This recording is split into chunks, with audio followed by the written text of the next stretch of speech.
আসসালামু আলাইকুম। শুরু করছি উপন্যাস আমি তো ভালোবাসি তোকে, লেখিকা সালমা চৌধুরী। আপনারা যদি এই উপন্যাসের আগের পর্বগুলো না দেখে থাকেন তাহলে এই ভিডিওর এন্ড স্ক্রিনে সম্পূর্ণ প্লেলিস্টটি পেয়ে যাবেন। সেখান থেকে চাইলে ক্লিক করে আগের পর্বগুলো দেখতে পারেন। চলুন উপন্যাসের পরবর্তী অংশ শুরু করা যাক। মেঘ আর মিম দুজনেই মাথা নিচু করে একে অপরকে অভিযোগ জানাতে জানাতে রুমে চলে গেছে। এতদিন তানভীর ভাইয়া এমন করেছে, মিম আর মেঘ দুজনকেই অতিরিক্ত শাসনে রেখেছে। এবার তানভীর আসেনি তাই ভেবেছিল একটু আনন্দ করবে। সব আনন্দে আবির ভাই পানি ঢেলে দিল। সন্ধ্যার পরপরই মেহমান চলে গেছে।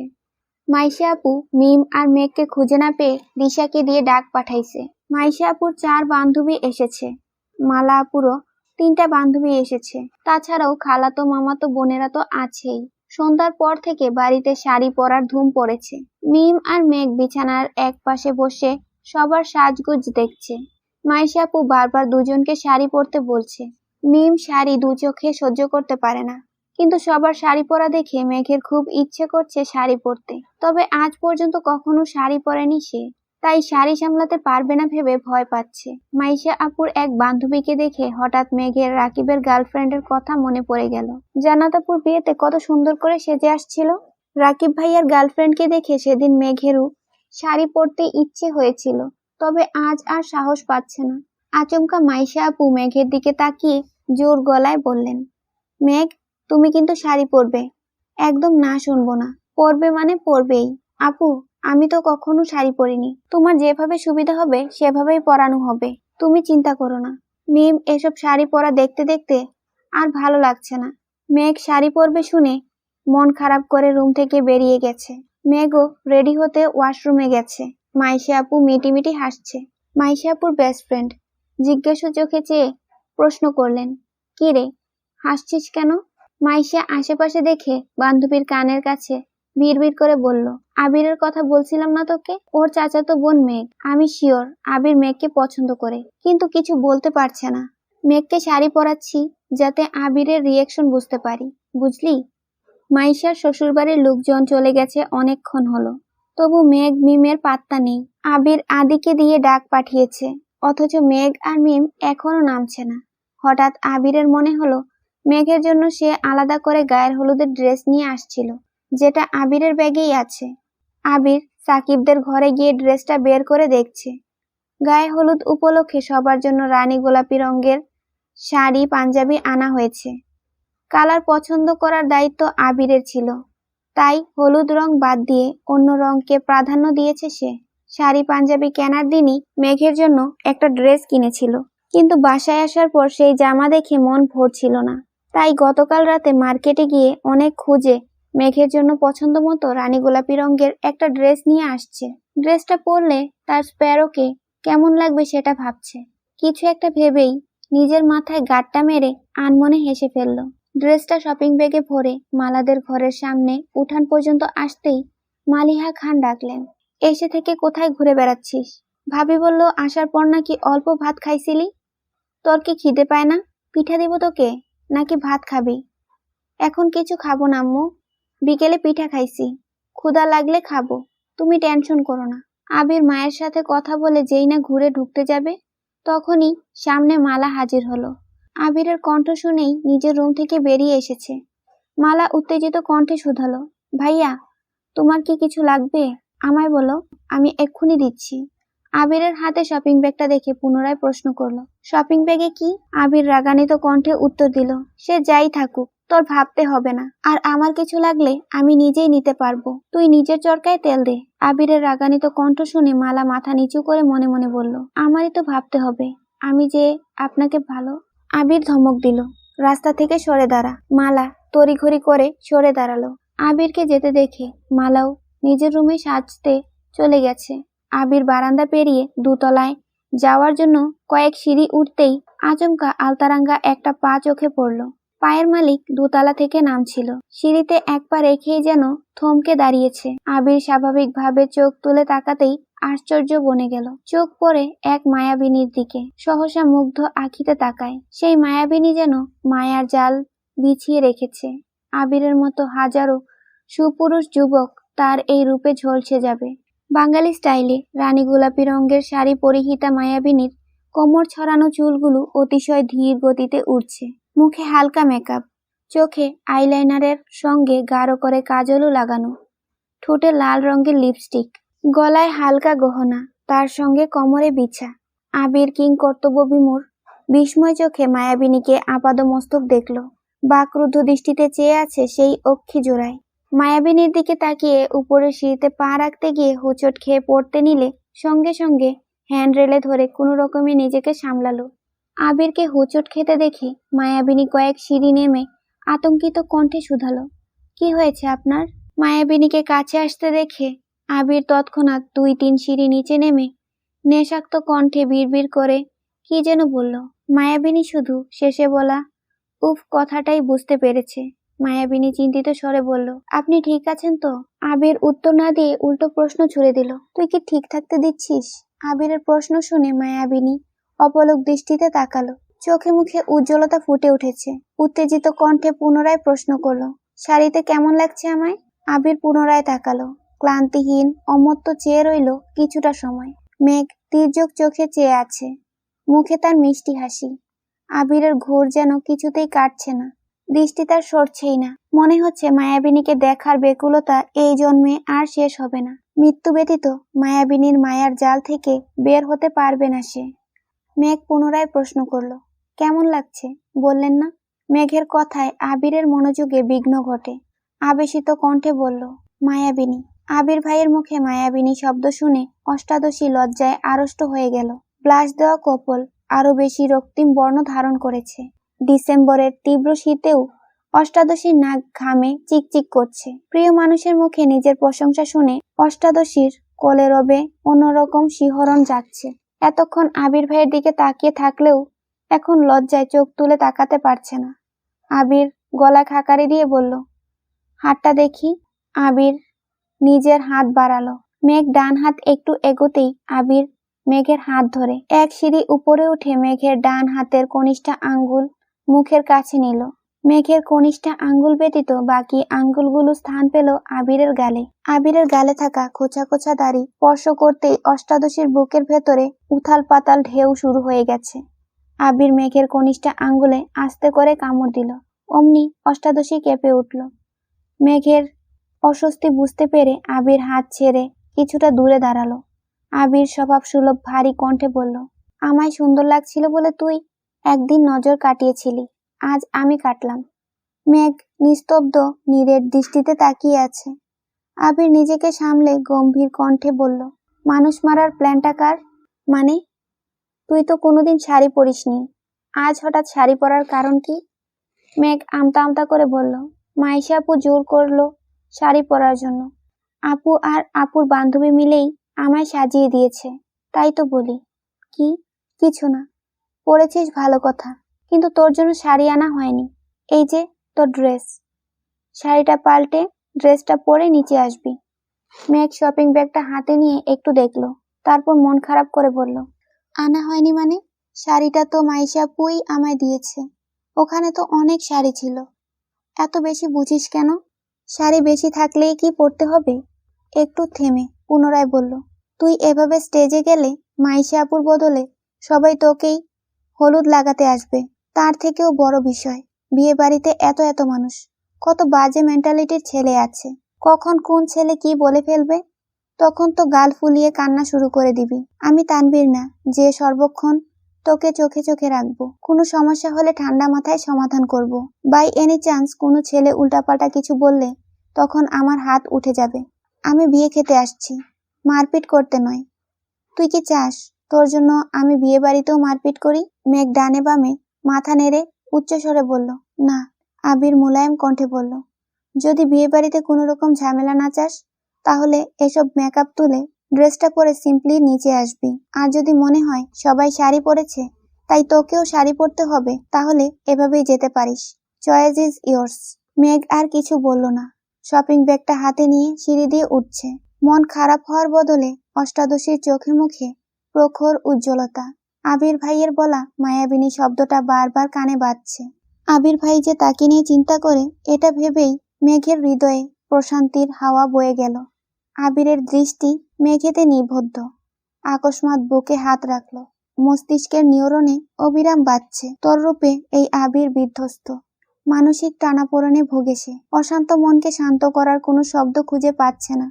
হৃদয়ে গান বাজছে, এ দিল পাগল বানা बैठा, इसे अब तू ही समझा दे, दिखे तुझ में मेरी दुनिया तू बन जा रे। যতক্ষণ অষ্টাদশীকে দেখা যাচ্ছিল, আবির ততক্ষণ দুর্বোধ্য দৃষ্টিতে তাকিয়েছিল। অষ্টাদশী আড়াল হতেই আবির ধপ করে সিঁড়িতে বসে পড়েছে। হাত দিয়ে চোখ মুখ ঢাকছে। বক্ষপিঞ্জরে উথাল পাথাল ঢেউ। তখনই সাকিব আসছে। আবিরকে সিঁড়িতে বসে থাকতে দেখে চিন্তিত স্বরে শুধালো, কি হয়েছে ভাইয়া, এখানে বসে আছো কেন? আবির চোখ মুখ থেকে হাত সরিয়ে সাকিবের দিকে তাকিয়ে শ্বাস ছেড়ে বলল, সাকিব রে, আমি শেষ। সাকিব আবিরের কাছাকাছি এসে শুধালো, কি হয়েছে বলবা তো? যত দিন যাচ্ছে আমি ওর প্রতি তত বেশি আসক্ত হয়ে যাচ্ছি। মায়াবিনীর মায়া কাটানোর ক্ষমতা যে আমার নেই। মায়া কাটানোর দরকার কি? তুমি তো মেঘবতীকেই ভালোবাসো, বিয়ে করে নাও, তাহলে এই মায়ার বাঁধন আরো বেশি শক্ত হবে। তোমাদের দুজনকে পাশাপাশি দেখলে আমার কি যে ভালো লাগে। সাকিব মাথা চুলকে শুধালো, ভাইয়া তুমি না বলছিলা দেশে আসার 3 মাসের মধ্যে বিয়ে করবা? এখন তো 6 মাস হয়ে যাচ্ছে, বিয়ে করছো না কেন? বিয়ের কথা শুনতেই আবিরের চোখে মুখে বিষণ্ণতা ছেয়ে গেছে। মামা মামিরা ব্যতীত আবিরের ফুপ্পির ঘটনা আর কেউ জানে না। আবির সিঁড়ি থেকে উঠে যেতে যেতে বলল, পরিস্থিতি বলতে একটা শব্দ আছে, জানিস তো? আমি এখন পরিস্থিতির অধস্তনে বন্দী।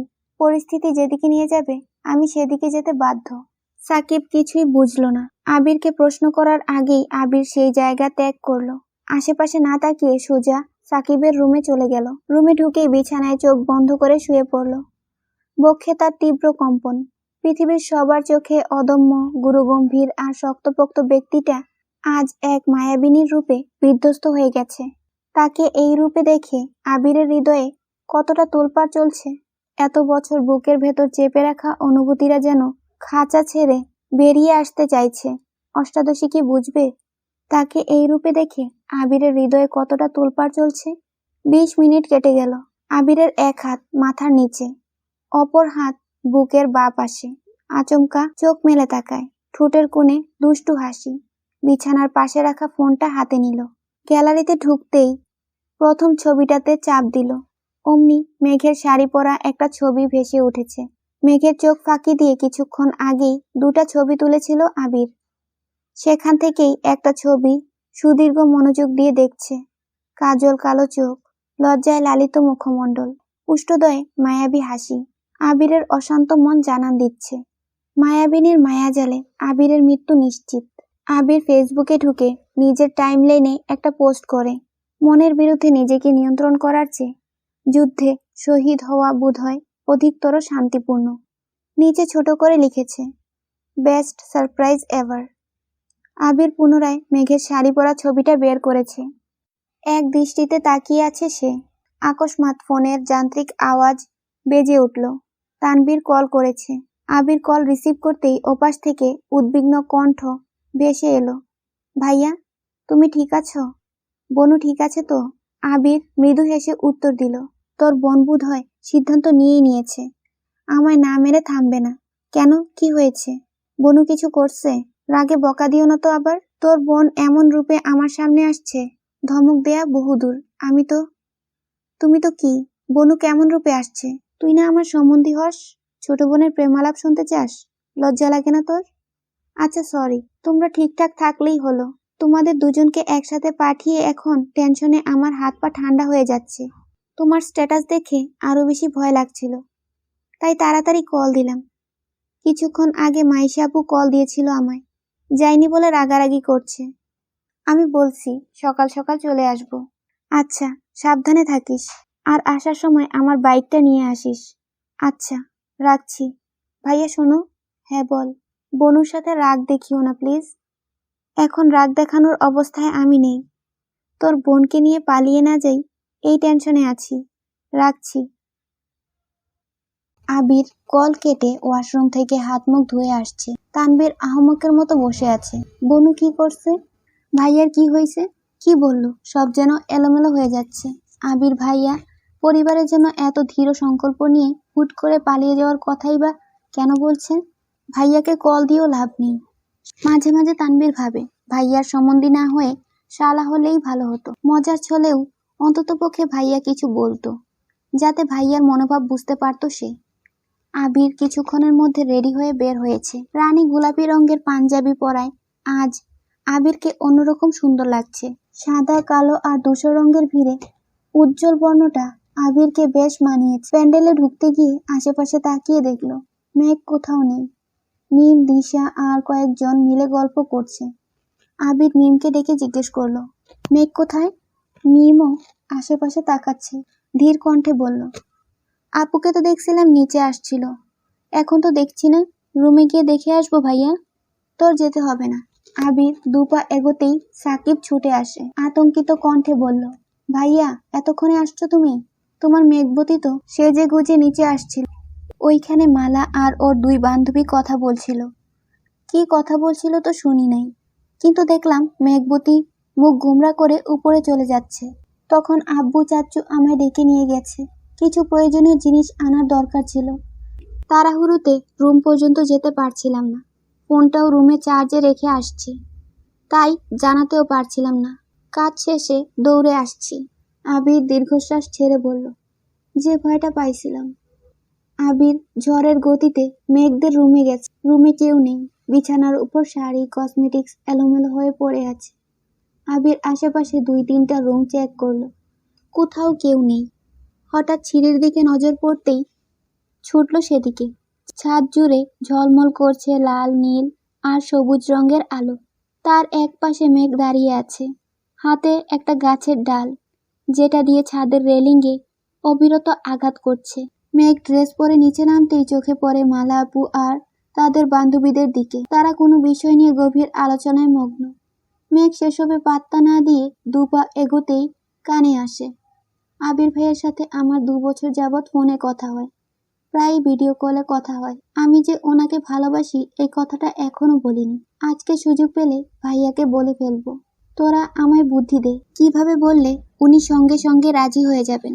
কথাগুলো কানে আসতেই মেঘ স্তব্ধ হয়ে গেছে, দাঁতে দাঁত চেপে ধরল। ক্রোধে কপালের শিরাগুলো দৃশ্যমান হয়ে গেছে। মেঘের চোখ মুখ রক্তব্য হয়ে উঠেছে, দাঁত কিরমির করছে।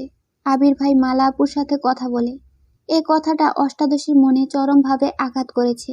রাগে গজগজিয়ে ছাদে চলে আসছে। রাগটা আসলে কার উপর উঠেছে সেটা নিজেও বুঝতে পারছে না। মালাপুর আচরণ ভালো লাগেনি, এজন্য মালাপুকে আগে থেকেই সহ্য করতে পারে না। অথচ আবির ভাই ভাবতেই বক্ষ স্পন্দন থমকে গেল। রাগে ফুঁসছে আর ভাবছে, এতগুলো বছরে একবারও আপনি আমার সঙ্গে কথা বলেননি, এখন জোর করতে পারলে তখন কেন জোর করে আমার সাথে কথা বললেন না? যদি কথা নাই বলবেন তাহলে মালা আপুর সাথে কেন কথা বলেছেন? তাহলে কি আপনি? এতটুকু ভেবেই থেমে গেল। ক্রোধ যেন কমছেই না, বরং বাড়ছে। পাশে একটা গাছ থেকে একটা ডাল ভেঙে সেটা দিয়ে রেলিংয়ে আঘাত করেই নিজের ক্রোধ কমানোর চেষ্টা করছে। আবির বিদ্যুৎ বেগে ছুটে এসে মেঘের হাত চেপে ধরল, হাত থেকে ডালটা নিয়ে ছুঁড়ে ফেলল। আবির সরু নেত্রে খেয়াল করলো অষ্টাদশীর চোখ মুখ। লাইটের আলোতে বারবার পরিবর্তন হচ্ছে চেহারার বর্ণ। মেঘের চোখে মুখে তীব্র ক্ষিপ্রতা। আবিরের উপস্থিতি বুঝতে পেরে রাগ যেন 3 গুণ বেড়ে গেছে। আবিরের হাত থেকে নিজের হাতটা ছাড়ানোর চেষ্টা করছে, কোথাও কেটেছে কিনা আবির সেটা দেখার চেষ্টা করছে। অথচ মেঘ নিজের সবটুকু শক্তি দিয়ে হাত সরানোর চেষ্টা করছে। মেঘের এমন কাণ্ডে আবির অগ্নি চোখে তাকিয়েছে। ধমক দিতে গিয়েও থেমে গেল। ঢুক গিলে নিজের রাগ কন্ট্রোল করার চেষ্টা করলো। মেঘের অন্য হাতটা টেনে নিল। মেঘের 2 হাত একসঙ্গে রেখে কবজি বরাবর চেপে ধরে তপ্ত স্বরে বলল, এখন দেখব কিভাবে নিজের হাত ছাড়াস। মেঘ রাগে কটমট করে বলল, ছাড়ুন আমায়। না ছাড়লে কি করবি? রাগে কটমট করে মেঘ প্রশ্ন করল, কোন অধিকারে আমায় ছুঁয়েছেন? মেঘ রাগে হিতাহিত জ্ঞানশূন্য হয়ে কথাটা বলল। আবির নিরেট কণ্ঠে উত্তর দিল, আমায় অধিকারবোধ শিখাতে আসিস না। তোকে ছোঁয়ার জন্য যদি অধিকারনামায় স্বাক্ষর দিতে হয়, আমি সেই অধিকারনামায় স্বাক্ষর দিয়ে হলেও তোকে ছোঁব।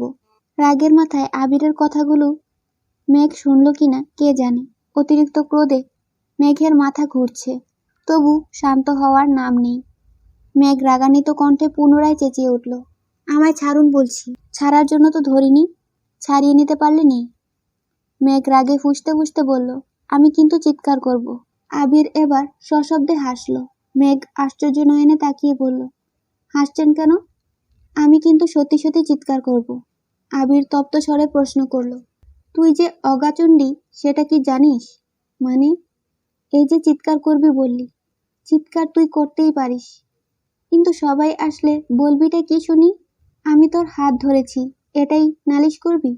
তোর কি মনে হয় তোর এই নালিশের ভয়ে আমি তোর হাত ছেড়ে দেব? জীবনেও না। বরং তুই নালিশ করলে আমার সুবিধাই হবে। দে চিৎকার। আবিরের কথাগুলো শুনে মেঘ হঠাৎই আবিরের দিকে কেমন করে তাকালো। এতক্ষণ নিজের উপর নিয়ন্ত্রণ ছিল না। আবিরের ঠোঁটের কোণে এক চিলতে হাসির ঝলক দেখে অষ্টাদশীর রাগ কিছুটা কমে এসেছে, তবে এখনো পুরোপুরি শান্ত হতে পারেনি। আবিরের মুখের পানে দুর্বোধ্য দৃষ্টিতে তাকিয়ে আছে। দৃষ্টি নামাতেই চোখে পড়ে রানী গোলাপি পাঞ্জাবিতে।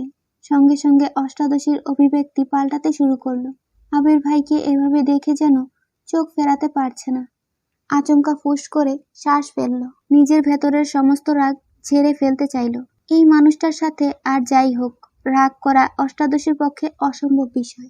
আবির গলা খাকারি দিয়ে বলতে শুরু করলো, তোর কি হয়েছে আমি জানি না, জানতেও চাই না। আমি কিছু কথা বলবো, তুই চুপচাপ সেগুলো শুনবি। আবিরের কথায় মেঘের দৃষ্টি সরল, মাথা নিচু করে দাঁড়ালো। আবির বলে, মনে কর তুই একটা ড্রেস কিনতে একটা দোকানে গেছিস। অনেক খোঁজার পর একটা ড্রেস তোর পছন্দ হয়েছে। যেই ড্রেসটা নিতে যাবি তখনই অন্য একজন এসে তোর পছন্দের ড্রেসটা নিয়ে দেখতে লাগলো। তোরও ড্রেসটা খুব পছন্দ হয়েছে। তখন তুই কি করবি? ড্রেসটা হাসি মুখে তাকে দিয়ে দিবি, নাকি শক্ত গলায় বলবি, এই ড্রেসটা আমি নেব?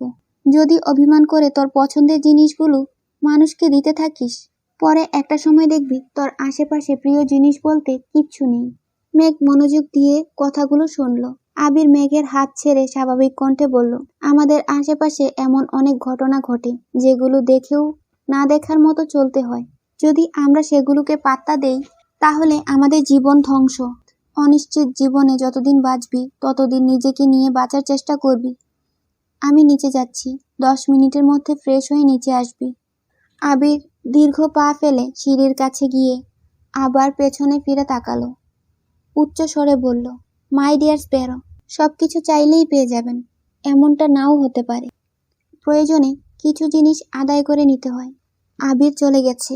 মেঘ ঠোঁট কামড়ে দাঁড়িয়ে আছে। মাথায় ঘুরছে আবির ভাইয়ের বলা শেষ কথাটা, প্রয়োজনে কিছু জিনিস আদায় করে নিতে হয়। মেঘের রাগ, অভিমান, মন খারাপের কারণগুলো এক মুহূর্তেই পালিয়েছে। আবির ভাই যেন অষ্টাদশীকে ইনডাইরেক্টলি বুঝিয়ে দিয়েছে আবির ভাইয়ের ভালোবাসা আদায় করে নিতে হবে। সহসা মেঘের ঠোঁটে হাসি ফুটেছে। এই হাসিতে কোনো খাদ নেই, মনের ভেতরে নেই কোনো অভিযোগ। মেঘ দ্রুত রুমে গিয়ে ফ্রেশ হয়ে অন্তহীন পায়ে ছুটতে ছুটতে নিচে নামলো।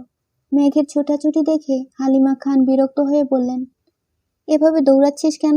পরে ব্যথা পেলে কি হবে? মেঘ একগাল হেসে উত্তর দিল, আমার কিচ্ছু হবে না। দৌড়ে বেরিয়ে আসে ঘর থেকে। আখিজোড়া কাউকে খুঁজছে। হঠাৎ চোখ পড়ে প্যান্ডেলের দিকে। একটা বেঞ্চে আবির ভাই বসে আছে।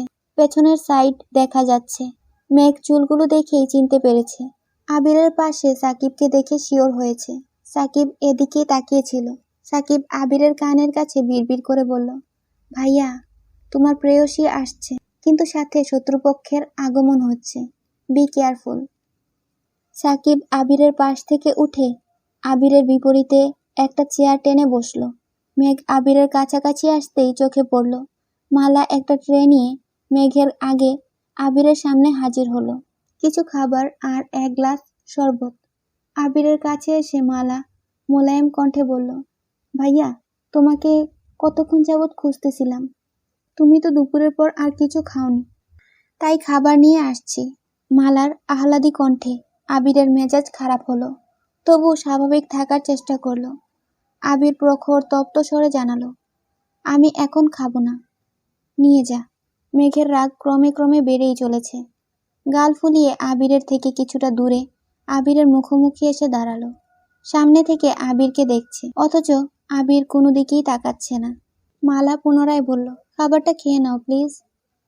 আবির রাগান্বিত কণ্ঠে কিছু বলতে যাবে, তার আগেই মেঘ আবিরের কাছাকাছি দাঁড়ালো, ঝুঁকে আবিরের মুখোমুখি হলো। মেঘকে কাছে আসতে দেখে আবির কিছুটা পিছিয়ে গেল। মেঘ আচমকা আবিরের বুকের উপরের বোতামটা লাগাতে লাগাতে বলল, পাঞ্জাবি তো পরেছেন ঠিকই, বোতামগুলো ঠিকমতো লাগাতে পারেননি। বোতাম লাগিয়ে তাকালো মাথায়। এক মুহূর্তের ব্যবধানে চুলে হাত দিল, দু হাতে চুলগুলো ঠিক করতে করতে বলল, ইস, চুলগুলো এলোমেলো করে ফেলেছেন। আমি না থাকলে যে আপনার কি হবে এটাই ভেবে পাই না। আবির অবিশ্বাস্য দৃষ্টিতে মেঘকে দেখছে। নিজেকে নিয়ন্ত্রণ করতে নির্মাষ্ট কামড়ে ধরল। চোখে মুখে বিস্ময় যেন সরছেই না। মেঘ যে এমন কাণ্ড করবে এটা আবির কল্পনাতেও ভাবতে পারেনি। মেঘের কাণ্ডে স্তব্ধ হয়ে গেছে আবির। মেঘ চুল ঠিক করে এক পা পিছিয়ে আবিরকে ভালোভাবে পরখ করে মোলায়েম কণ্ঠে বলল, এই তো এখন ভালো লাগছে, মাশাআল্লাহ। কথাটা বলেই ধপ করে আবিরের পাশে বসে পড়ল। সাকিব চেয়ারে বসে এতক্ষণ বিপুল চোখে সব ঘটনা দেখছিল। ছেলেটা মুখ চেপে হেসেই যাচ্ছে। সবার মুখে হাসি থাকলেও মালা রাগে ফুঁসছে। মেঘকে আবিরের বোন ব্যতীত কিছুই ভাবেনি সে। তবে এখন মেঘের আচরণ দেখে মালার সহ্য হচ্ছে না। মেঘ মালার দিকে তাকিয়ে মুচকি হেসে বলল, আপু, আবির ভাই এ সময় কিছু খায় না, কিছু লাগলে আমি এনে দিবনি। তুমি বরং তোমার বান্ধবীদের সময় দাও। মালা রাগে কটমট করে চলে যাচ্ছিল। সাকিব পেছন থেকে ডাকল, মালা, খাবারটা বরং আমায় দিয়ে যা, আমি খেয়ে তোর জন্য দোয়া করব। মালা হুঙ্কার দিয়ে উঠল, তোমার দোয়া আমার লাগতো না। আবির মেঘের দিকে নিষ্পলক দৃষ্টিতে তাকিয়ে আছে। আজ সকাল থেকে যা যা ঘটছে তারপর আবির আর কোনোভাবেই নিজেকে সংযত রাখতে পারছে না। মালা চলে যাওয়ায় মেঘও আবিরের দিকে তাকালো। চোখে চোখ পড়তেই আবির ভ্রু নাচালো। মেঘ নিঃশব্দে হাসল। কাজল কালো চোখ সাথে অকৃত্রিম হাসিতে আবির ঘায়েল হয়ে গেছে। নেশাক্ত কণ্ঠে শুধালো, এটা কি ছিল? মেঘ হাসি মুখে উত্তর দিল, আপনি বুঝবেন না। আবির ভ্রু কুচকে তাকাতেই সাকিব বলে উঠল, ভাইয়া, শুধু হাত পায়ে লম্বা হলেই হয় না, বুদ্ধিরও প্রয়োজন আছে। তোমার উচিত মেঘবতীর কাছ থেকে কিছু বুদ্ধি ধার নেয়া। আবির মেঘের দিকে তাকিয়ে থেকেই মুচকি হেসে জানালো, আমিও তাই ভাবছি। এখন থেকে যখনই বুদ্ধির প্রয়োজন হবে তখনই ওর কাছে যাব। মেঘ আবিরের মুখের পানে চেয়ে ভেংচি কেটে উঠে চলে গেছে। আবির নিঃশব্দে হাসছে আর অষ্টাদশীর প্রস্থান দেখছে। আবিররা যেখানে বসেছে তার পেছনে কিছুটা দূরে গায়ের হলুদের স্টেজ। মিম, দিশা আরও কয়েকটা মেয়ে সেখানেই বসে আছে। মিমকে দেখে মেঘও সেখানে গিয়ে মিমের পাশে বসেছে। সাকিব চেয়ার থেকে উঠে এসে আবিরের পাশে বসতে বসতে মোবাইল এগিয়ে দিয়ে বলল, নাও তোমার ভিডিও আর ছবি, ঠিক আছে কিনা দেখো। আবির টেনে টেনে সবগুলো দেখছে। মেঘের ভেংচি থেকে শুরু করে আরও অনেক ছবি তুলে ফেলেছে। একটা ছবিতে দুজন দুজনের চোখের দিকে তাকিয়ে আছে। একটা ভিডিও করেছে। ভিডিওটাতে বোতাম লাগানো, চুল ঠিক করার দৃশ্য। সাকিব আস্তে করে বলল, ভাইয়া, আমার কিন্তু খুব রাগ উঠতেছে। আবির ফোন পকেটে রেখে বলল, কেন? আবির ঘাড় ঘুরিয়ে তাকাতেই দেখলো মেঘ সবার সঙ্গে কথা বলছে আর হাসছে। সাকিবের কাঁধে মাথা রেখে আবির মেঘকে দেখছে। সাকিব ঠান্ডা কণ্ঠে বলল, তোমাদের লুকোচুরি প্রেম আর কতদিন চলবে জানি না। এই যে কিছু বলতে পারো না, তোমার খারাপ লাগছে না? খারাপ তো লাগেই, ওর জন্য কত নির্ঘুম রাত কাটে আমার। ও যদি জানতো, নির্ঘুম রাত কাটিয়ে সকালবেলা ওর মায়াবী আঁখি জোড়া দেখলে মনে হয় আরও শত শত রাত নির্ঘুম কাটাতে পারবো। সাকিব মজা করে বলল, আহারে ভালোবাসা। আবিরের ঘোর যেন কোনো মতেই কাটছে না। সাকিবের কাঁধে মাথা রেখে ক্লান্তহীন অমত্ত চোখে মেঘকে দেখেই যাচ্ছে। নিজের পছন্দ করে কেনা ড্রেসটাতে অষ্টাদশীকে যতটা মোহনীয় লাগবে ভেবেছিল তার থেকেও কয়েক গুণ বেশি রমণীয় লাগছে। মেঘের মায়াবী হাসি দেখে আবিরের টালমাটাল অবস্থা। মায়াবিনীর মায়াবী হাসি দেখলে বারবারই আবিরের সকল দুশ্চিন্তার অবসান ঘটে। হৃদয়ে অন্যরকম অনুভূতি কাজ করে। আজ সকাল থেকে ঘটা একের পর এক ঘটনা আবিরকে বেসামাল করে দিচ্ছে। নিজেকে সামলানোর বিন্দুমাত্র শক্তি আবিরের নেই। নানান রকমের নিষিদ্ধ ইচ্ছা যেন মাথাচাড়া দিয়ে উঠেছে। অষ্টাদশের প্রাণোচ্ছল হাসি, তার সাথে গাঢ় কাজল টানা দুটো চোখ দেখে আবির আনমনে বিড়বিড় করে বলল, আমার ক্লান্ত মস্তিষ্ক জুড়ে শুধু তোর বিচরণ চলে। সাকিব ঠাট্টার স্বরে শুধালো, কার? সাকিবের প্রশ্নে আবির কিছুটা নড়ে বসল। বুঝতে পারল তার মনের কথা মুখ ফসকে বেরিয়ে গেছে। নিজেকে সামলে উত্তর দিল, মাহাদিবা খান মেঘ। এখনো মেঘবতীকেই দেখছো নাকি? কোথায় মেঘবতী? দেখি। যেই না ঘাড় ঘুরাতে যাবে অমনি আবির আটকে দিল। তেজপূর্ণ ভারী কণ্ঠে বলল, আমার সম্পত্তিতে ভুলেও নজর দিবি না। সাকিব আমতা আমতা করে বলল, আমি তো শুধু দেখতে চাইছিলাম। ভাইয়ের সম্পত্তিতে নজর দিব এত নিকৃষ্ট আমি না। তাছাড়া আমার মানুষ আছে। আবির কোনো কথা বলল না। একটু থেমে সাকিব পুনরায় বলল, ভাইয়া চলো একটা জায়গায় যাই। আবির উদাস কণ্ঠে বলে উঠল, আমি জানি তুই কোথায় যেতে যাচ্ছিস, কিন্তু আমি এখন কোথাও যাচ্ছি না। প্লিজ ভাইয়া চলো না। ওদের সন্ধ্যার পর আমাদের বাড়িতে আসার কথা ছিল। আমি বলছিলাম এগিয়ে নিয়ে আসব। আবির ব্যস্ত ভঙ্গিতে বলল, ইস কি প্রেম! দুইটা বাড়ি পরেই তো বাড়ি, এখান থেকেও আবার এগিয়ে আনতে হয়। আর কত কি যে দেখতে হবে।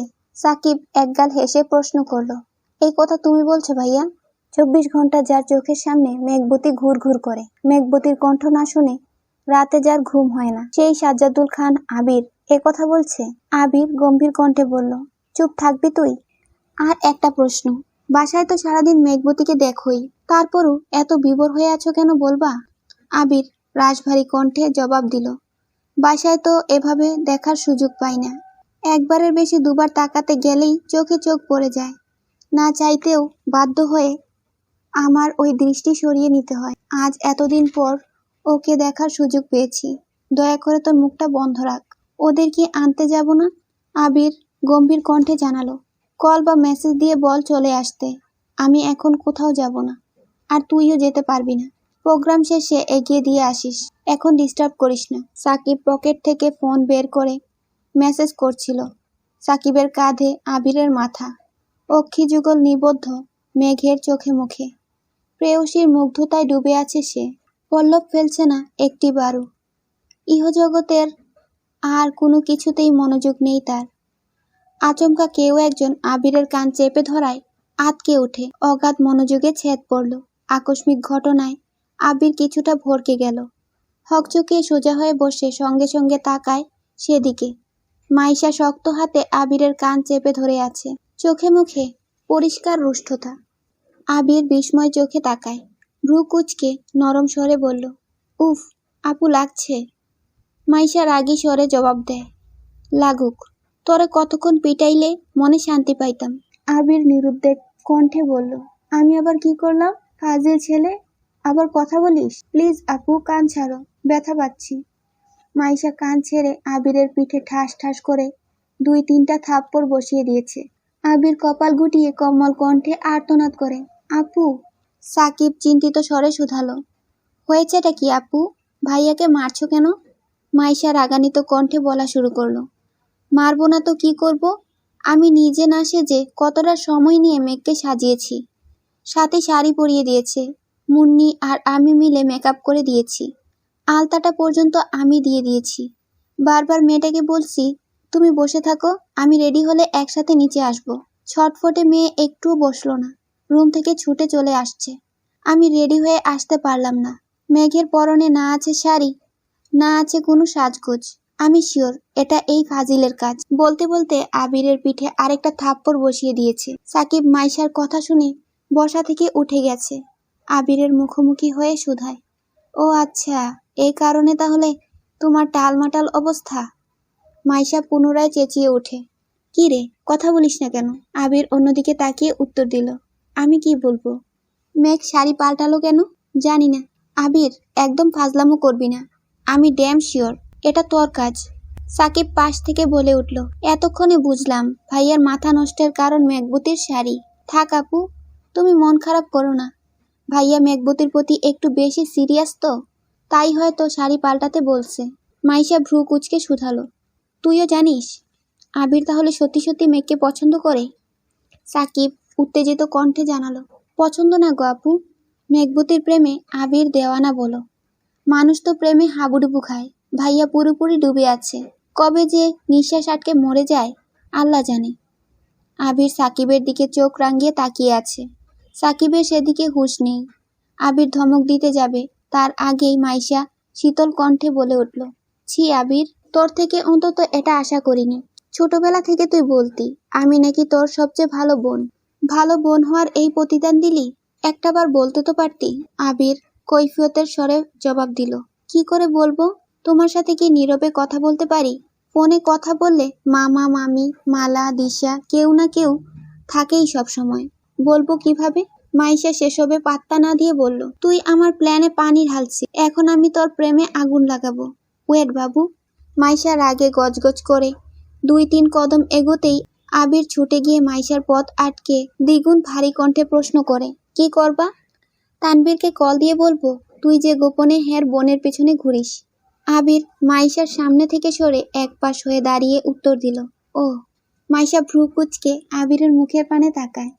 আবিরের ঠোঁটের কোণে হাসি দেখে মাইশার চরম রাগ উঠে গেছে। সাকিবের দিকে তাকাতেই সাকিব হেসে ফেলল। সাকিবকে হাসতে দেখে মাইশা রাগে প্রশ্ন করল, হাসছিস কেন? হাসছি কারণ তুমি যাকে বিচার দিতে যাচ্ছ সে অলরেডি সবকিছু জানে। এখন না, আরও 7-8 বছর আগে থেকেই জানে। কি? আবির কি এত বছর যাবৎ মেঘকে ভালোবাসে? হ্যাঁ। মাইশা আবিরকে শুধালো, মেঘ জানে? না।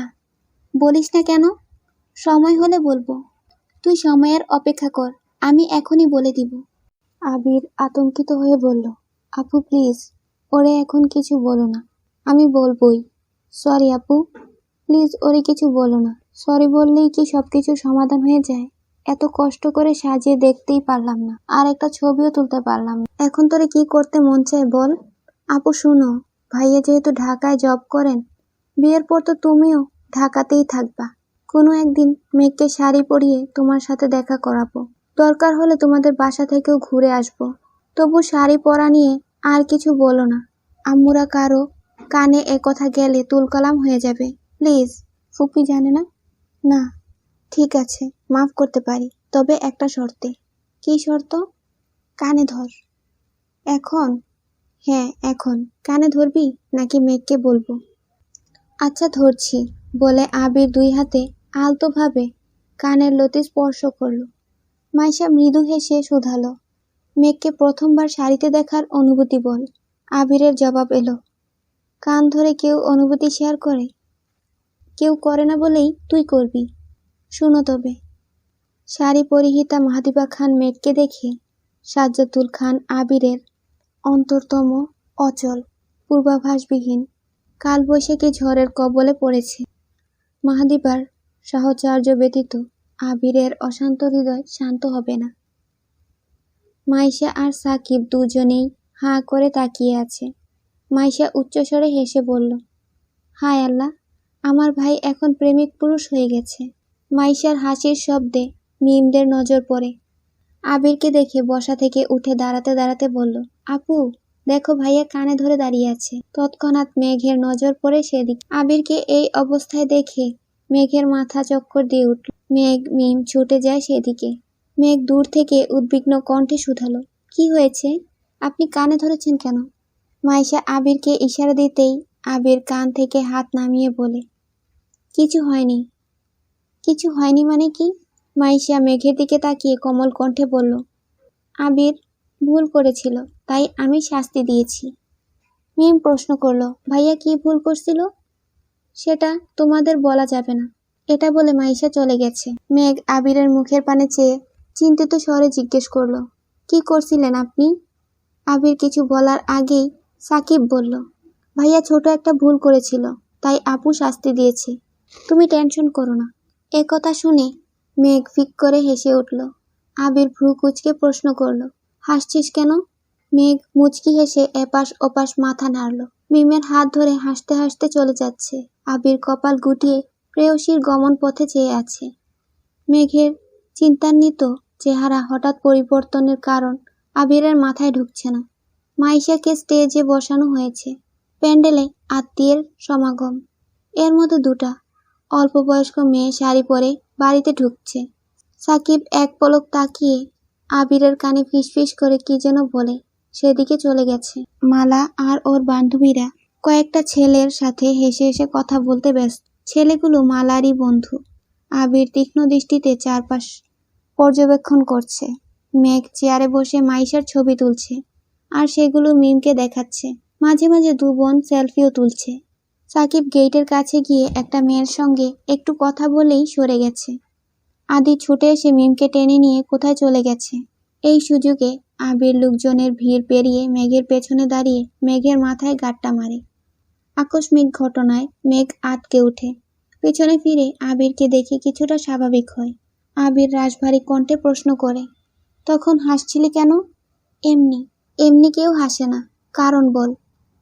আপনাকে শাস্তি দেওয়ার মানুষ আছে দেখেই হাসি পাচ্ছিল। তার মানে আমি শাস্তি পেলে তুই খুশি? আমি এই কথা কখন বললাম? সব কথা বলতে হয় না, তোর মনের কথা চোখে স্পষ্ট ভাসতেছে।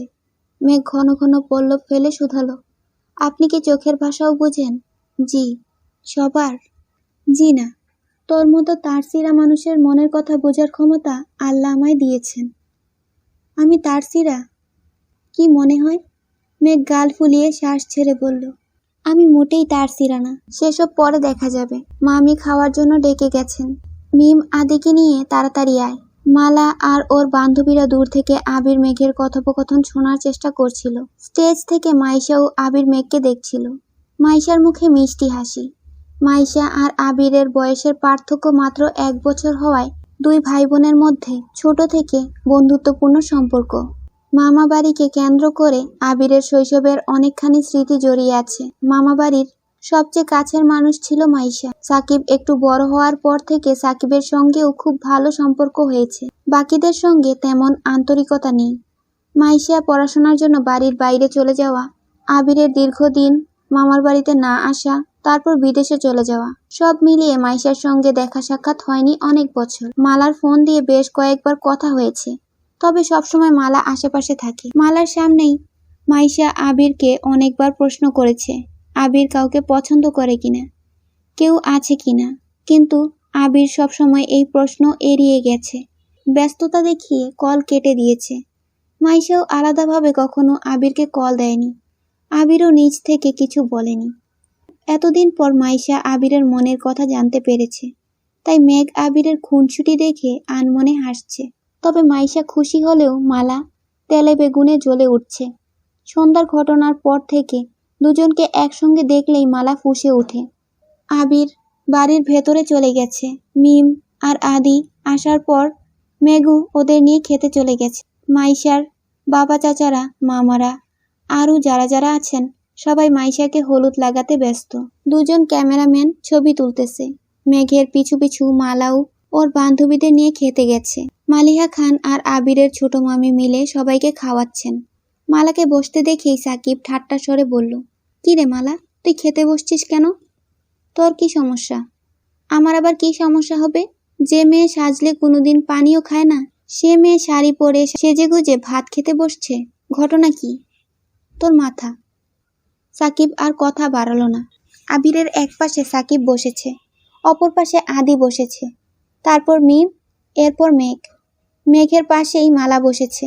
মালাকে মেঘের পাশে বসতে দেখেই আবির চোখ রাঙিয়ে সাকিবের দিকে তাকিয়ে আছে। সাকিব চোখে ইশারা করলো আবির যেন শান্ত থাকে। মালার থেকে মেঘকে দূরে দূরে রাখতে চেয়েও পারছে না। আবির নিজের রাগ কন্ট্রোল করে খুব তাড়াহুড়োয় খাবার খাচ্ছে। আবিরের খাবার প্রায় শেষ। তখন মালা মেঘকে উদ্দেশ্য করে বলছে, মেঘ, তুমি বরং এই মাছটা খাও। একটা মাছের পিস চামচে তুলে মেঘের দিকে এগোতেই আবির রাগান্বিত কণ্ঠে বলল, মাছের তরকারি অনেক ঝাল হয়েছে। মেঘ এত ঝাল খেতে পারে না। মালা পুনরায় মাছ বাটিতে রেখে দিল। আবিরের কথা শুনে মেঘ চোখ জোড়া বড় করে তাকালো। অষ্টাদশীর খাওয়া বন্ধ হয়ে গেছে। মেঘ এত ঝাল খেতে পারে না, এটা আবির ভাই মনে রেখেছে ভেবেই অষ্টাদশীর মন খুশিতে ভরে গেছে। মেঘ চিবুক নামিয়ে লাজুক হাসল। আবির ভাইয়ের প্রতি ভালো লাগা ক্রমশ বেড়েই চলেছে। আবির উঠে যেতে যেতে মালাকে উদ্দেশ্য করে গম্ভীর কণ্ঠে বলল, মেঘকে খাওয়ানোর দায়িত্ব তোকে দেওয়া হয়নি। তোর যতটুকু কর্তব্য ততটুকুই করিস। এর বাইরে কোনো প্রকার ভালোবাসা দেখানোর প্রয়োজন নেই। আবির রাগে কটমট করে রুম থেকে বেরিয়ে পড়েছে। রাগটা পুরোপুরি প্রকাশ করতে পারছে না, আবার গিলতেও পারছে না। খাওয়ার মধ্যে তানবীর 5-7 বার কল দিয়ে ফেলেছে। তানবীরের সাথে কথা বলে নিজের ভেতরের ক্ষোভ প্রকাশ করছে। তানবীরও ঠান্ডা মাথায় ভাইকে বুঝাচ্ছে।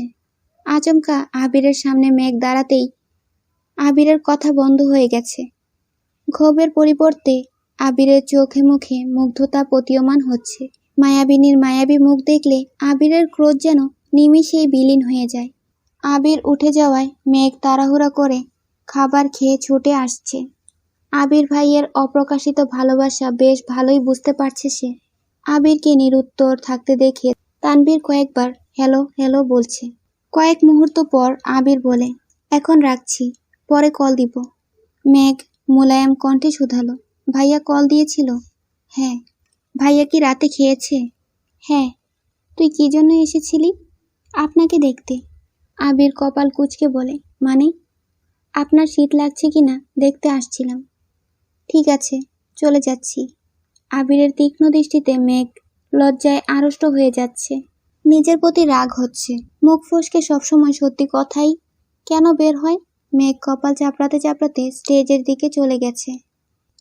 মেঘকে দেখেই মাইশা হাতে ইশারা করলো স্টেজে যাওয়ার জন্য।